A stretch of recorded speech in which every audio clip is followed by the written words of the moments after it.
Assalamualaikum warahmatullahi wabarakatuh. Gimana kabar kalian guys?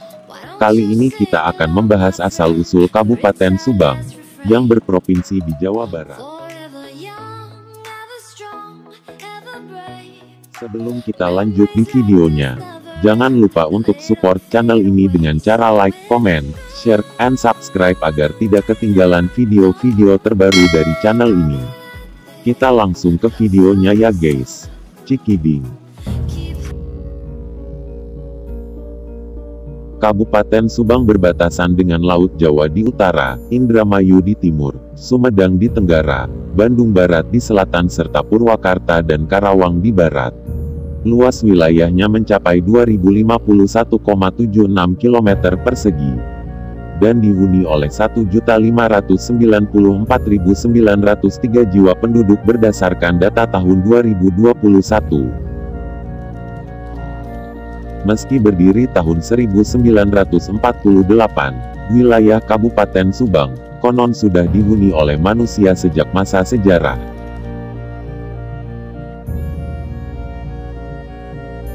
Bukti sejarah yang menguatkan argumentasi bahwa Kabupaten Subang dihuni sejak masa prasejarah adalah ditemukannya kapak batu bercorak megalitikun. Kapak batu tersebut ditemukan di daerah Bojongkering atau Binong, Pagaden, Kalijati dan Dayakolot atau Sagalaherang.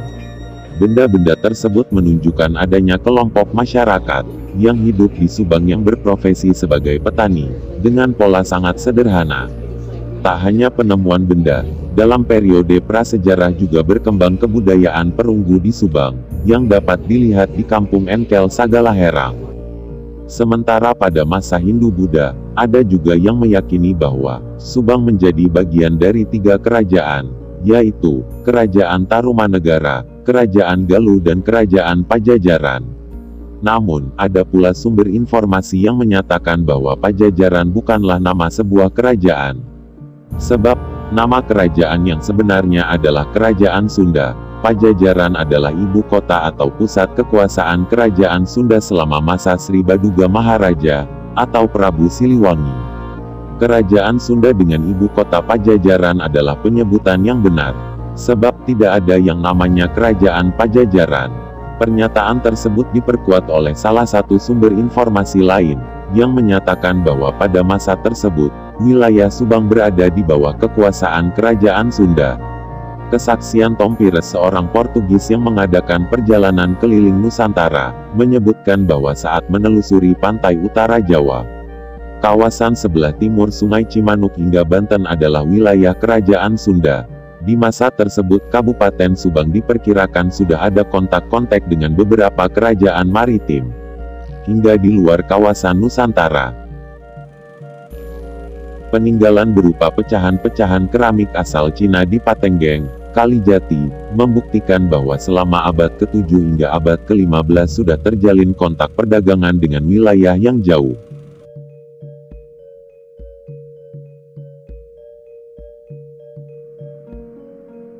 Sedangkan pada masa kejayaan Islam, Subang juga menjadi salah satu simpul penyebaran Islam melalui seorang tokoh bernama Wangsa Goparana yang berasal dari Talaga, Majalengka.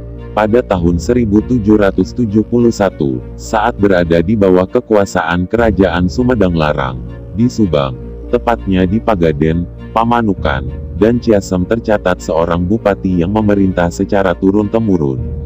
Saat pemerintahan Sir Thomas Stamford Raffles, tahun 1811 sampai tahun 1816, konsesi penguasaan lahan wilayah Subang diberikan kepada swasta Eropa.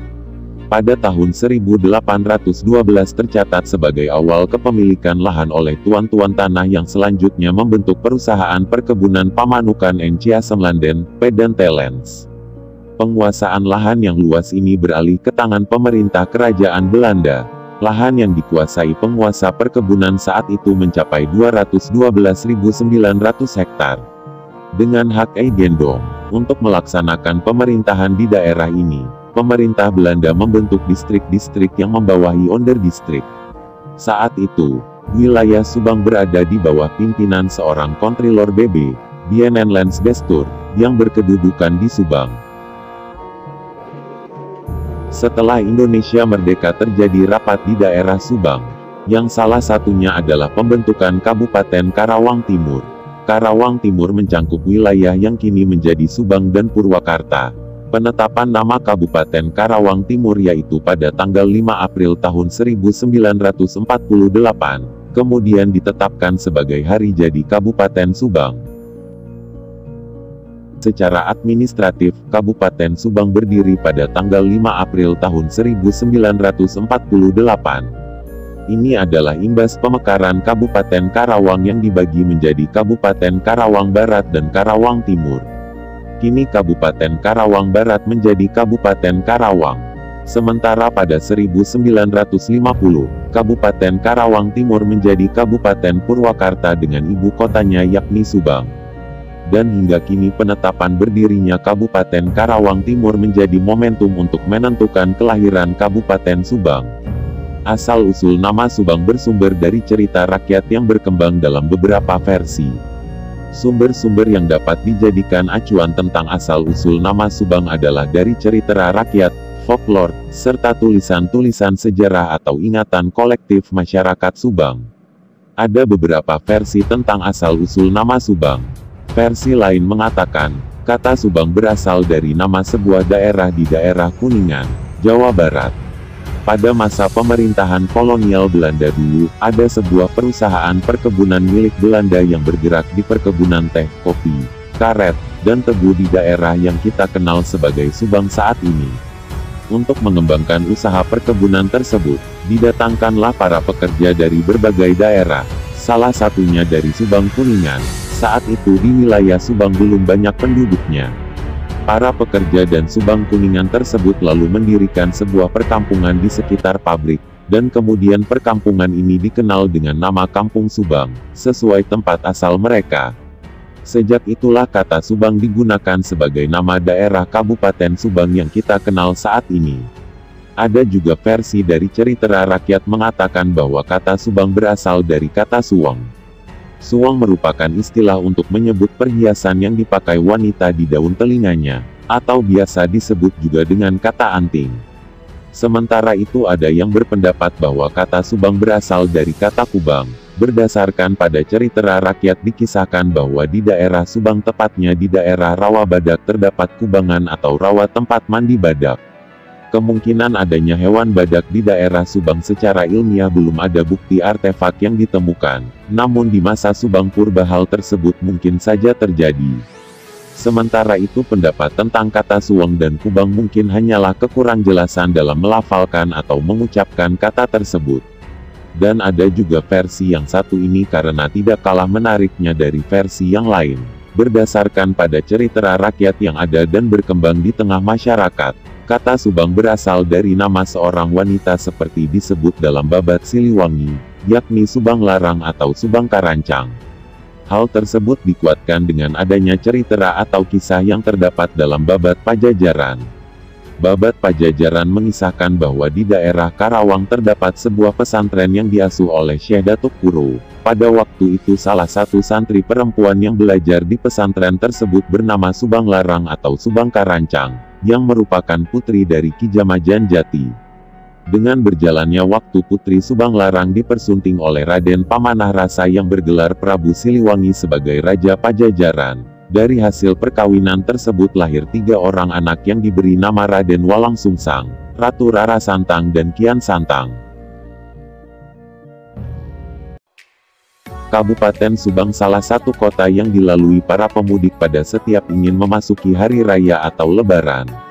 Tahukah bahwa kota tersebut memiliki julukan unik yaitu Kota Nanas? Julukan itu ternyata erat hubungannya dengan mata pencaharian penduduk Subang. Penduduk di kota ini, sebagian besar memang petani buah nanas. Di setiap jalur mudik yang ada di daerah ini pun dapat dijumpai kebun-kebun nanas. Tapi pusatnya sendiri ada di daerah Cagak, informasi salah satu pedagang buah nanas tersebut. Sejak dulu, nanas madu sudah menjadi komoditas utama bagi kota Subang. Bahkan, produk yang dihasilkan oleh kota ini sudah sangat terkenal di seluruh pelosok Indonesia. Hingga beberapa negara tetangga seperti Singapura, Malaysia dan Tiongkok telah menjalin kerjasama dengan petani-petani di sini. Sayangnya, beberapa lahan nanas yang ada di tempat ini sudah ditutup dan dijadikan kebun kelapa sawit. Hal tersebut membawa dampak buruk bagi para petani yang sudah menekuni usaha berkebun nanas sejak puluhan tahun silam. Mungkin kali ini hanya ini yang bisa kami informasikan. Kami mengambil informasi melalui dari berbagai sumber informasi yang ada di situs website dan menelusuri pendapat atau keyakinan warga setempat. Untuk kurang dan lebihnya, atau ada salah dalam penyusunan kata-kata, kami mohon maaf. Untuk yang suka dengan video ini jangan lupa untuk like, share, subscribe dan komen, agar tidak ketinggalan video-video terbaru dari channel ini. Terima kasih. Assalamualaikum warahmatullahi wabarakatuh. Dadah.